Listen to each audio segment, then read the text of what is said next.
In hopes that St. Nicholas soon would be there.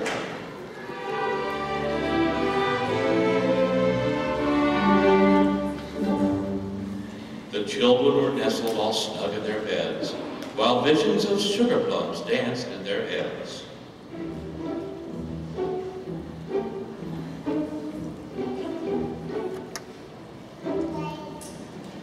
And Mama in her kerchief and I in my cap had just settled down for a long winter's nap.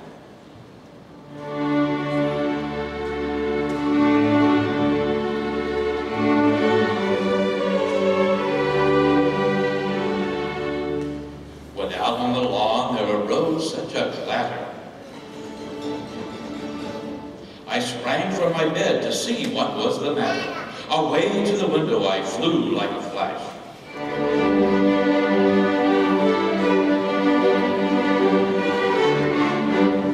Tore open the shutters and threw up the sash.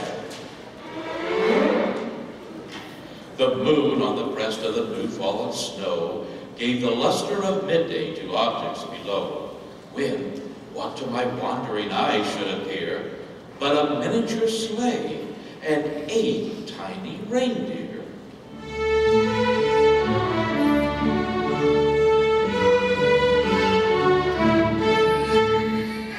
With a little old driver so quick, lively and quick, I knew in a moment it must be St. Nick.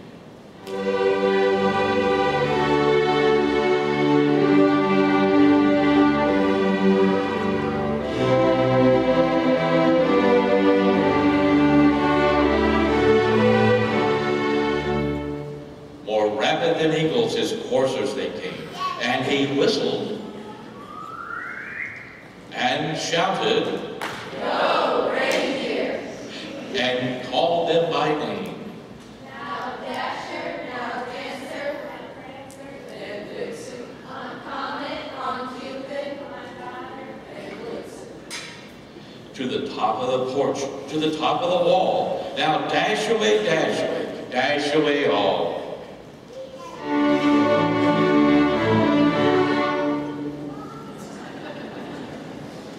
As dry leaves that before the wild hurricane fly, when they meet with an obstacle, mount to the sky. So up to the housetop the coursers they flew.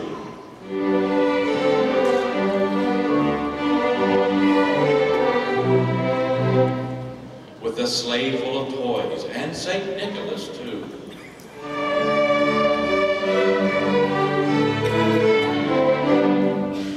And then, in a twinkling, I heard on the roof the prancing and pawing of each little hoof. As I drew in my head and was turning around, down the chimney St. Nicholas came with a bound.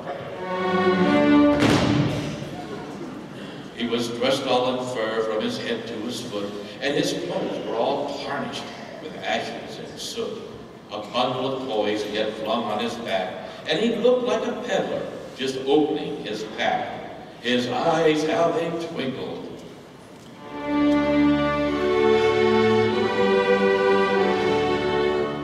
His dimples, how merry.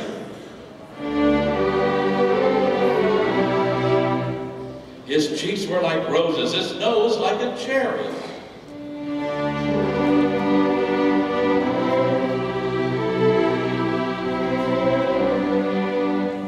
His droll little mouth was drawn up like a bow. And the beard on his chin was as white as the snow.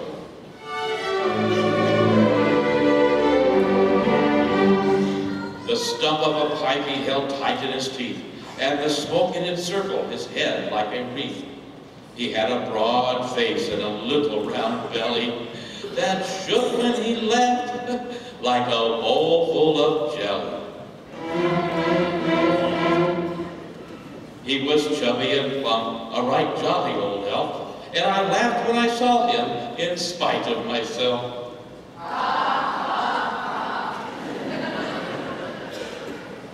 A wink of his eye and a twist of his head soon gave me to know I had nothing to dread.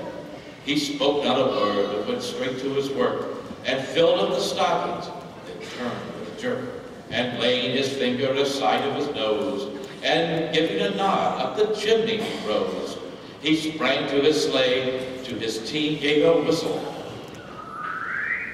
and away they all flew like the down of a thistle.